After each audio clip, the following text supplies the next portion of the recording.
The deaths today, 50% of those deaths are among long-term care residents.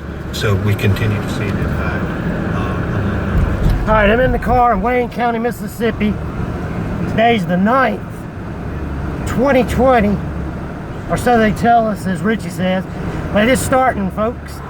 Right now on the radio, the governor just put us under lockdown, taking away our rights. Wear the stupid ass mask. You got to have a mask on in public.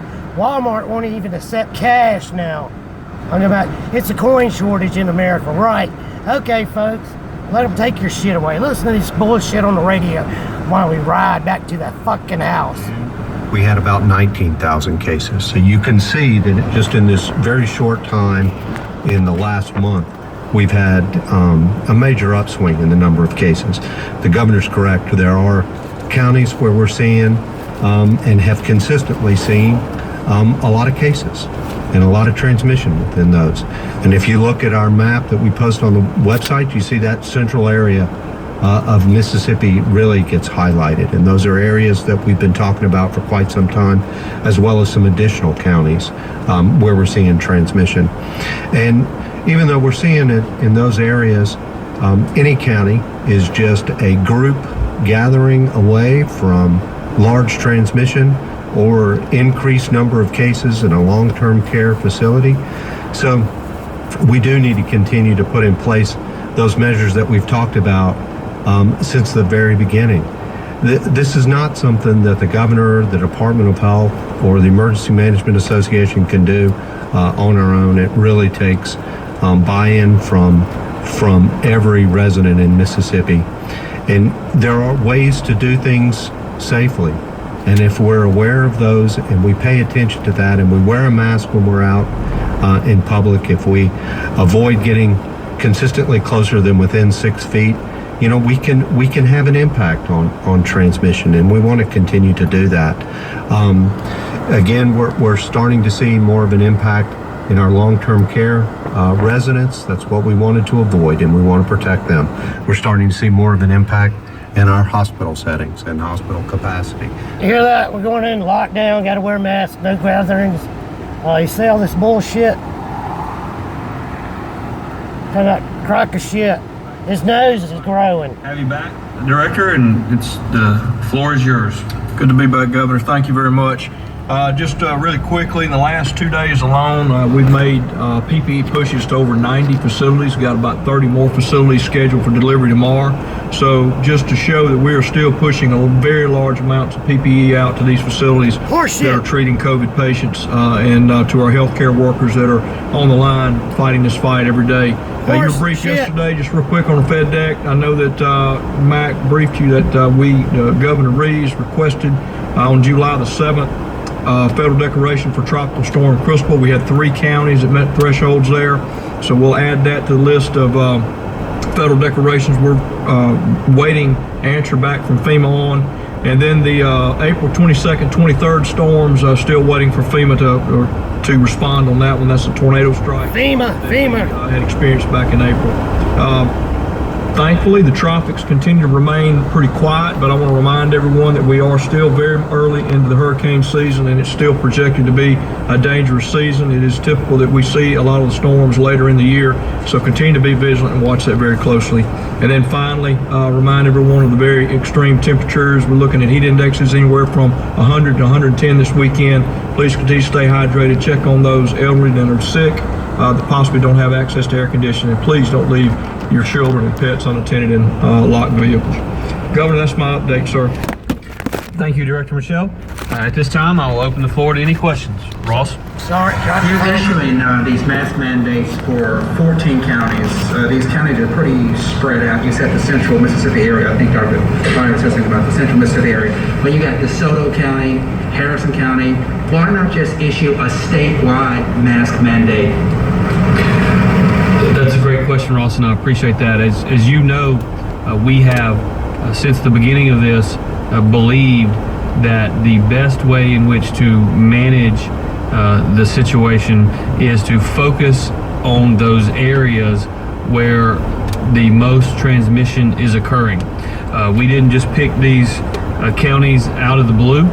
We decided that the right metric that we would put in place is that if you have had at least 200 cases within the last 14 days, because remember, if you've had 200 cases within the last 14 days and you're currently seeing the kind of transmission that we're having, if we don't work very, very hard in those areas, we're going to have more than 200 cases over the next 14 days, and that's what we've got to do to get our R-square down.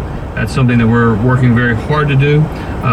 When we look at other counties, there are some with transmission that are occurring, but we don't believe today that you should treat Tishomingo, the town of, exactly the same way you should treat the city of Jackson.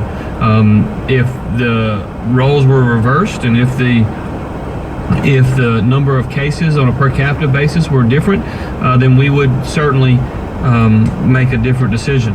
What we know for sure is when there is local buy-in, these additional restrictive measures work.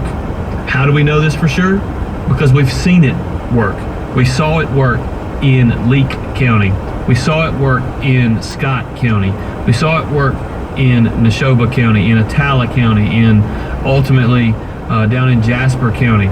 But we also know that what we're seeing with this current wave of new cases, that we're going to have to do some additional restrictions, and we believe that the metrics that we put in place are the right ones at this time. And I will tell you, we've worked very, very closely with the Department of Health on these measures. It gives me no pleasure to have to do this. My goal had been by July 1 that we wouldn't have any executive orders in place in Mississippi. That would be my goal. That was my goal. Unfortunately, because many folks have not been as diligent in the last 45 days. Many folks have been trying to live their life. As they were, say, in March, in April, in May. It leads us to having to make this decision. Yes, sir. We'll come right back to you. Thank you, Governor. Last month when I interviewed Secretary Michael Watson a couple times, he told me there was a bill from the House that allowed temporary disability to apply for those who are vulnerable for COVID, to use that as an excuse for absentee ballot voting. With all that's going on, I didn't see it on your Facebook. Did you approve this bill that gives people who are vulnerable to COVID as an excuse to absentee ballot, voting by mail-in that way? What can you update me on that? Yeah, so there was an election bill that passed the Mississippi legislature. Senator Branning, as well as Representative Beckett, the two chairmen in those two committees, worked out a compromise legislation. It does allow for some additional allowances for voting in person in the circuit clerk's office. And it does a number of other things. I don't have all of the specifics at the tip of my tongue right this second, but we'll get that information to you. We spent all day Thursday, Friday, Saturday, Sunday, Monday, Tuesday, and yesterday looking at the bills that were before us. We had approximately 40 bills due on Monday, approximately 65 bills due on Tuesday, and 70 bills due on Wednesday. So we had 175 bills, 180 bills due over the last 3 days, and I'll get you the specifics on exactly what the compromise legislation was. I did sign it, and it is law. I do know that. Back to the 14 counties, those counties are not islands. So if the virus is spreading as rapidly as the health department is saying, isn't it just a matter of time before those counties around those 14 counties start to see a spike? I don't think there's any guarantees of that. I do think that everybody in Mississippi should be diligent in the way in which they are going about this. I recommend strongly that if you're not in these 14 counties, if you're in one of the other 68 counties in our state, that if you go into a public place, that if you are in contact with other people, that you do so by maintaining social distancing. Do not get within 6 feet of anyone, and wear a mask. That's the safest way to protect yourself and to protect your neighbors. And one of the things that I think that I want to keep reiterating is many people have decided, I believe, that I'd just soon get the virus and everything will be fine. And for a lot of people who are healthy, that's true. But what you don't know is if you get the virus and then you unknowingly and unwillingly spread it to other people, then that's certainly, and in many cases, that can be spreading it to vulnerable populations, as we were talking about earlier in our nursing home settings, for instance, because what ends up happening is if someone has the virus and doesn't know it, perhaps they come in contact with someone who works in a long-term care facility. As you know, we have tried to pretty consistently test those that are going in and out of nursing homes, but when there are literally 11,000 workers, you can't test every single one of them every single day. But that's how it's getting back in our nursing homes. And if you look at our total number of deaths on a daily basis, for probably 30 days, we had a downward trajectory. That is no longer the case. We have now hit what appears to be the bottom, and we're beginning to tick back up. So, Dave Elliott, WLOX has a question. Thank you so much for that. Governor Harrison, Jackson County on that type of restriction list, so everyone down here on the coast is gonna need some clarification on exactly, from your perspective, what a social gathering is. 10 indoors, 20 outdoors. How does that impact restaurants, bars, casinos?